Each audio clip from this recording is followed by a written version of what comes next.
Bueno, estimados alumnos, nos reencontramos para seguir trabajando en estas unidades que todavía no nos quedan,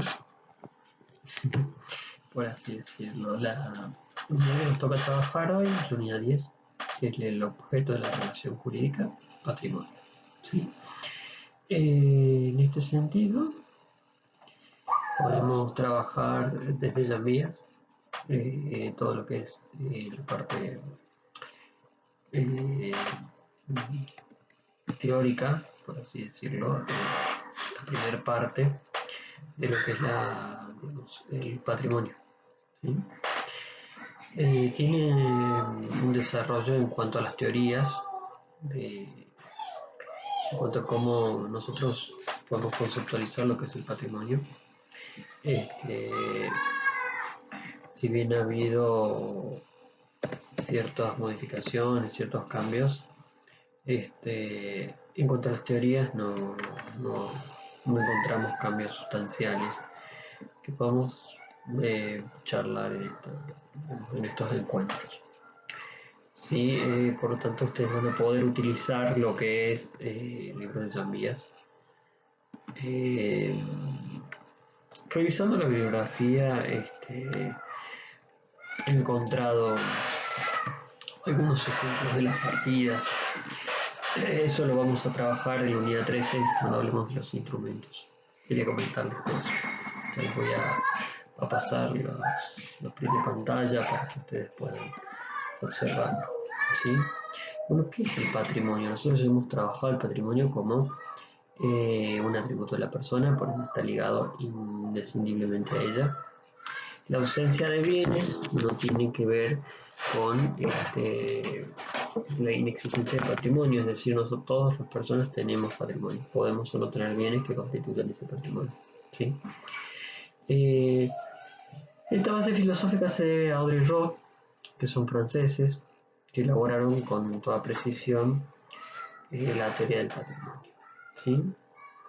Vélez, el Código Civil lo desarrolla el 2312 en base a esta teoría y que nos habla que es la universalidad jurídica, donde están contenidos los derechos reales, los derechos personales que tengan un valor pecuniario. Dice que el patrimonio forma un todo jurídico, es una universalidad de derechos que no va a poder ser dividida sino en partes alícuotas. ¿Sí? Después clarifica la idea y nos dice que la pluralidad de bienes exteriores, tal que puedan ser considerados como una unidad y como un todo. ¿Sí? En resumen, nos dicen los autores, puede darse la noción de patrimonio como el conjunto de bienes de una persona que integra el activo y el pasivo en forma de universalidad jurídica y es una cualidad esencial de la persona, por lo tanto es inseparable de él. A esta teoría clásica de Audrey Rod fue cuestionada particularmente por la corriente alemana y que entiende que puede haber una persona que carezca de patrimonio, por ejemplo con el pasivo supera el activo, y que también puede tener más de un patrimonio, es decir, que puede tener patrimonios especiales ajustados a determinados fines. Bill Sarfield no admitía esta dispersión patrimonial y aglutinaba todas las relaciones que formaban parte de la esfera de este patrimonio, tanto las pasivas y las activas. La otra opinión, la opinión alemana, nos dice que solo podemos entender el patrimonio como los derechos que se tienen, sin comprender las cargas. Podría hablarse que en la teoría alemana tenemos patrimonios especiales cuando nuestro heredero, por ejemplo, acepta el patrimonio con beneficio de inventario, y tal modo que se queda separado el patrimonio personal del heredero, lo que es el patrimonio hereditario. ¿Sí? Se ha sostenido que la teoría clásica está justificada y que el patrimonio es un atributo de la personalidad, puesto que esto no no comprendería la ciencia del derecho sino los bienes ni las posibilidades de obtenerlo. ¿Sí? Para que la persona pueda obtener bienes, deriva eso de la capacidad de derecho. Y con eso es suficiente para unir el patrimonio como una necesidad. Por eso nos hablan los autores que el patrimonio es necesario. La idea de capacidad patrimonial o de aptitud para ser titular de los bienes patrimoniales no es el patrimonio, nos dicen algunos autores, sino aspecto de la capacidad jurídica. Este aspecto muestra una conexión entre ambos atributos o las cualidades que se ponen en juego, mostrándose doble cara la capacidad de derecho y la aptitud patrimonial como faceta del patrimonio. ¿Sí? ¿Cuáles son los caracteres del patrimonio? Los caracteres del patrimonio se van a compartir con el resto de los caracteres. Lo que sí vamos a encontrar que es necesario y vitalicio, porque la persona no puede existir sin el patrimonio y siempre se le va a unir a su existencia de vida, digamos, por eso es vitalicio. Termina con el fallecimiento.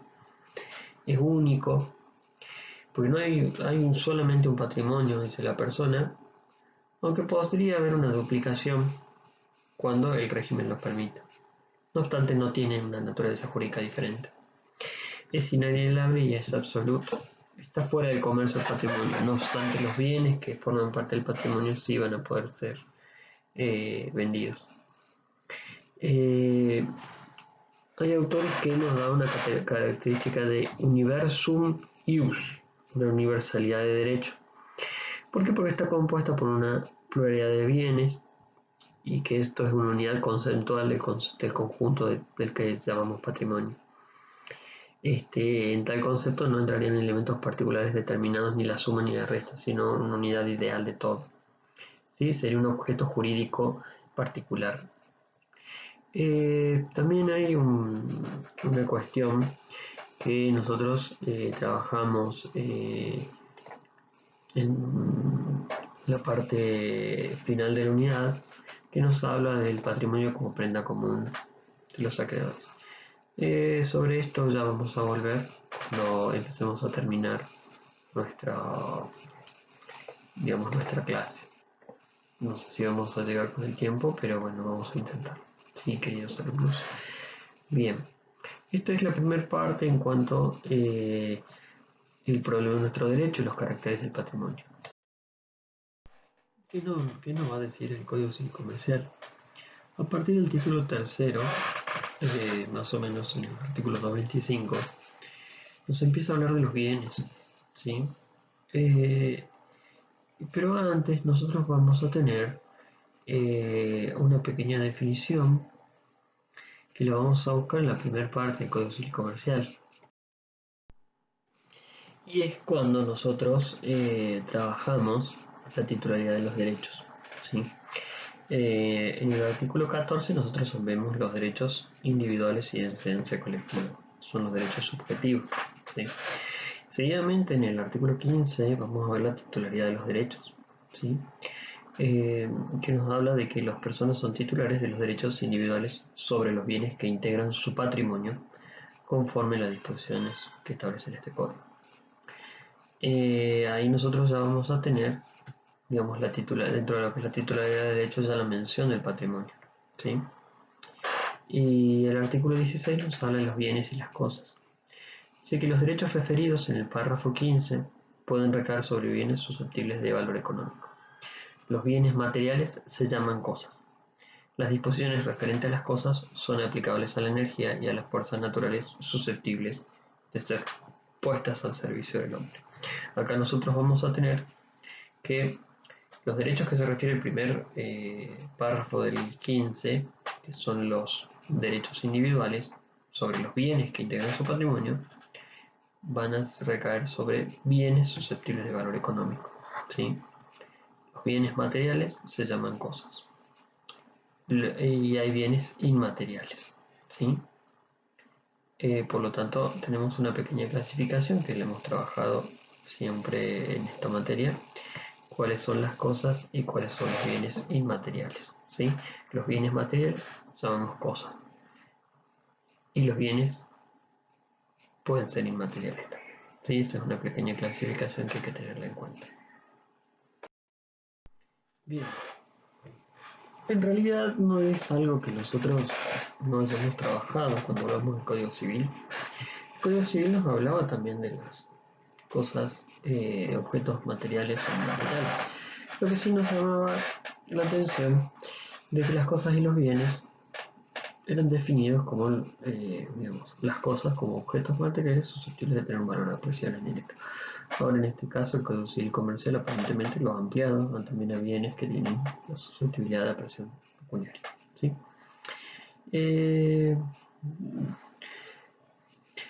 Los derechos sobre el propio cuerpo también hay algunos autores que lo enmarcan dentro del patrimonio. En sí nos dicen que el patrimonio está compuesto por el conjunto de derechos. Son opiniones, no entiendo que no hay ningún problema sobre las mismas. Bien, nosotros vamos a trabajar también lo que son las cosas. Código Civil y Comercial, ustedes van a ver que tiene una clasificación desde distintos puntos de vista. Hay autores que hablan de que podemos clasificar el patrimonio, aquellos bienes que están dentro del patrimonio, que caen sobre el derecho de un titular de una cosa, y aquellos que están fuera del patrimonio, que no tienen o no son objetos de un derecho privado. Las res nullius, ¿sí? Es aquellas cosas que no tienen dueño. Puede haber una clasificación atendiendo a la utilización, la disposición del mismo, que estén dentro y fuera del comercio. Dentro del comercio son susceptibles de relaciones jurídicas, fuera del comercio no están susceptibles a relaciones jurídicas. Según su propia naturaleza, bienes inmuebles o bienes muebles, fungibles, no fungibles, consumibles y no consumibles, divisibles o no divisibles. Esto lo vamos a trabajar directamente en lo que es el Código Civil y Comercial. ¿Sí? Ahora bien, nuestro programa en esta unidad nos va a trabajar sobre directamente el punto 2, bienes y cosas. ¿Sí? Ya las hemos empezado a hablar en esta cuestión de la clasificación. Y el capítulo 1, sección primera, a partir del 225 empezamos a desarrollar esto, ¿sí? Para que ustedes más o menos se ubiquen que en la primera parte nosotros trabajamos sobre los bienes y las cosas, en cuanto a qué vamos a llamar cosas y qué vamos a llamar bienes, ¿sí? Bien, vamos a empezar a trabajar sobre esta clasificación. La primera clasificación que tenemos son los inmuebles y los muebles. Los inmuebles son aquellos objetos o cosas que van a estar adheridas al suelo o su naturaleza es el suelo y el resto de las cosas que van a estar incorporadas de manera orgánica a este suelo, ¿sí? Y aquellas que se encuentran bajo el suelo también, sin el hecho del hombre, también van a ser inmuebles. Hay inmuebles también por accesión. Estos son las cosas muebles que se encuentran inmovilizadas por su adhesión física al suelo, de carácter perdurable. En este caso, los muebles que forman un todo con el inmueble y no pueden ser objeto de derechos separados sin la voluntad del propietario. En el 226 nos dice que no se consideran inmuebles por accesión las cosas afectadas a la explotación o la actividad del propietario. Son cosas muebles las que pueden desplazarse por sí mismas o por una fuerza externa. Después tenemos el criterio de las cosas según su divisibilidad. Dice que son cosas divisibles aquellas que pueden ser divididas en porciones reales sin ser destruidas, cada una de las cuales forman un todo homogéneo y análogo tanto con otras partes. Las que no pueden ser divididas son las indivisibles, aquellas que se va a convertir en antieconómico la división o su uso y aprovechamiento. En materia de inmuebles hay que tener mucho cuidado porque vamos a tener que estar a la normativa de parcelamiento, es decir, cómo las municipalidades han determinado que las unidades inmuebles van a ser productivas o no. Después tenemos las cosas consumibles y no consumibles. Son consumibles aquellas cuya existencia termina con el primer uso y son no consumibles las que no dejan de existir con el primer uso, ¿sí? Las cosas fungibles son aquellas que todo individuo de especie equivale a otro individuo de la misma especie. y pueden sustituirse de otras de la misma calidad o igual cantidad. Frutos y productos. Los frutos son los objetos de bien que se produce de modo renovable sin que se altere o disminuya la sustancia. Ahora, los frutos naturales son las producciones espontáneas, como por ejemplo un árbol que produce manzanas. Frutos industriales son aquellos producidos por la industria del hombre o la cultura. También hay frutos civiles que se producen con la renta de la cosa, ¿sí? Y las remuneraciones del trabajo se asimilan a los frutos civiles, ¿sí? Los productos son aquellos objetos no renovables que son separados o sacados de la cosa y alteran su sustancia. Por ejemplo, los minerales, ¿sí? Los frutos naturales e industriales forman un todo con la cosa si no son separados, ¿sí? Es decir, las manzanas que están en el árbol forman parte del inmueble. Ahora, si los separamos, este fruto es una cosa mueble ya separada, ¿sí? Después tenemos una clasificación que nos habla de los bienes fuera del comercio. Aquellos los cuales, por ley o por acto jurídico, se van a considerar prohibidos. Nosotros de ahí tenemos una clasificación que nos habla de los bienes en relación a la persona, que vendrían a tener relación con nuestro punto 3 de la unidad, ¿sí? Aquí vamos a ver si los bienes pertenecen o no a los particulares o al Estado. El 235 nos va a hablar de aquellos bienes que pertenecen al dominio público del Estado y nos da toda la clasificación, nos habla del mar territorial, de las aguas interiores, los golfos, las bahías, los ríos, los estuarios, los arroyos, las islas, el espacio aéreo, las calles, las plazas, los caminos, los canales, los puentes, los documentos del Estado y las ruinas y yacimientos arqueológicos forman parte de este dominio público. ¿Por qué es importante el dominio público? Porque está fuera del comercio, no se puede adquirir, ¿sí? En principio tienen una función, un fin social, un fin de interés público, por lo tanto son objetos que están prohibidos, ¿sí? Que están fuera del comercio conforme a la clasificación que hemos visto antes. Después hablamos del 236 que habla del dominio privado. Van a pertenecer al Estado los inmuebles que no tienen dueños, los resnúleos, las minas de oro, de plata, según lo normal del Código de Minería, los lagos no navegables que carecen de dueño, las cosas muebles de dueños desconocidos que no se han abandonado excepto los tesoros, y los bienes adquiridos por el Estado nacional o provincial. ¿Qué es lo que va a pasar con estos bienes? Los que son dominio privado carecen de esta cuestión del dominio público, es decir, no están afectados a un servicio público, no pueden ser enajenados mediante un procedimiento, ¿sí? Después hablamos de los bienes particulares, o bienes de los particulares. Dice que los bienes que no son del Estado provincial, el provincial, la ciudad autónoma, son bienes particulares sin distinción de las personas que tengan derechos sobre ellos y salvo aquellas disposiciones. ¿Qué pasa con las aguas particulares? Dice que las aguas que surgen de los terrenos de los particulares pertenecen a los dueños, quienes pueden usar libremente siempre que no formen un cauce natural. ¿Qué quiere decir esto? Por ejemplo, un pozo de agua que no tiene un cauce natural. Van a quedar y restricción, digamos, van a quedar sujetas a las restricciones de las autoridades de aplicación en cuanto a materia de ríos y aguas no navegables, ¿sí? Los cursos de agua que pertenecen a cauces naturales tienen dominio público, ¿sí? No lo vamos a poder alterar. Cualquier uso de las aguas públicas es inalienable e imprescriptible, ¿sí? No hay, en este sentido, tenemos que entender que los cursos de agua que pasen por terrenos inferiores no les dan a los dueños derecho alguno, ¿sí? Bien, luego viene un artículo que tiene que ver con estos bienes que no son de los particulares, son los bienes en relación a los derechos de licencia colectiva y nos plantea cuáles son los límites. El 240 nos dice límites al ejercicio de los derechos individuales sobre los bienes.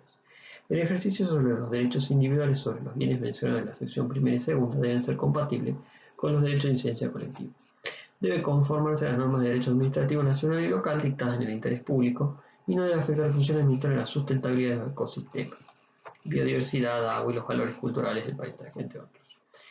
En este sentido nos plantea que si bien nosotros teníamos el límite al ejercicio regular de los derechos, tenemos otro límite que es el ejercicio de los derechos en cuanto a los derechos de licencia colectiva. ¿Qué quiere decir esto? Tendremos un doble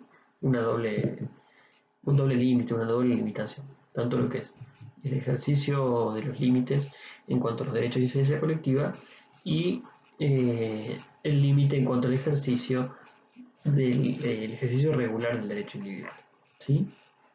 Bien, con eso chicos nosotros hemos llegado más o menos a terminar el punto 3.